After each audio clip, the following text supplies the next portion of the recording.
View হতেই পারে। ভিউটা বড় কথা না। বড় কথা হচ্ছে ভিউ দিয়ে মান বিচার করা যায় না। গানটা একটা দুর্দান্ত কবিতা যে গানটা আমি গেয়েছি। একটা ক্যাসেট নিয়ে নেড়েচেড়ে দেখতাম, একটা সিডি নিয়ে নেড়েচেড়ে দেখতাম। ওটা একটা ফিজিক্যাল উপস্থিতি ছিল। গানটা যখন আমি ডেমোটা হাতে পাই, যখন গানটা আমি ১ম শুনি, তখনই গানটা আসলে আমার পছন্দ হয়। গানের প্রথমত কথা, গানের সুর, তখন এটার একটা একটা যেই ট্র্যাকটা ছিল, সেই ট্র্যাকটা তখনো ফাইনাল হয়নি। কিন্তু তখনই আসলে গানটা পছন্দ হয়ে গেছিল এবং সুরটা ভীষণ ভালো লেগেছিল এবং তখনই গানটা গাইবার প্রতি আমার অনেক বেশি আগ্রহ তৈরি হয় এবং সেই তার সাথে সাথে ধ্রুবদার একটা ভীষণ রকম চাওয়া ছিল যেন আমি গানটায় কণ্ঠ দিই। তো সবকিছু মিলেই আমার খুব ভালো লাগার একটি জায়গা। চলতি বছর মোটামুটি, খুব আহামরি ভালো কিছু না। অনেক অনেক বেশি লাইভ শো হওয়া দরকার এবং এই যে স্টেজের সামনে যে হট্টগোলগুলো হচ্ছে এগুলো বন্ধ হওয়া দরকার। টানা তৃতীয়বার অর্জন করেছে দেশের সেরা সুপার ব্র্যান্ড স্বীকৃতি বসুন্ধরা টিস্যু। ভিউ হতেই পারে। ভিউটা বড় কথা না। বড় কথা হচ্ছে ভিউ দিয়ে মান বিচার করা যায় না। আমাদের একটা অদ্ভুত রং কনসেপশন নিয়ে আমরা পথ চলছি আমাদের অনেকেই। আমরা গানের ভিউ দিয়ে গানের মান বিচার করার চেষ্টা করি। সেটা হচ্ছে একদমই ভুল একটি প্রসেস।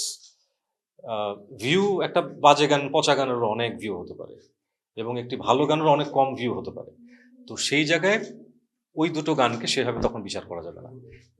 গানের বিচার গানের কোয়ালিটি দিয়ে। গানটা একটা দুর্দান্ত কবিতা যে গানটা আমি গেয়েছি, এই ব্যথা, গানটা একটা দারুণ একটা কবিতা। সেই কবিতার মধ্যে আসলে অনেক ধরনের বেদনা আছে, অনেক ধরনের চাওয়া আছে, কিন্তু এটা সব থেকে ভালো উত্তর দিতে পারবেন গানটি যিনি লিখেছেন।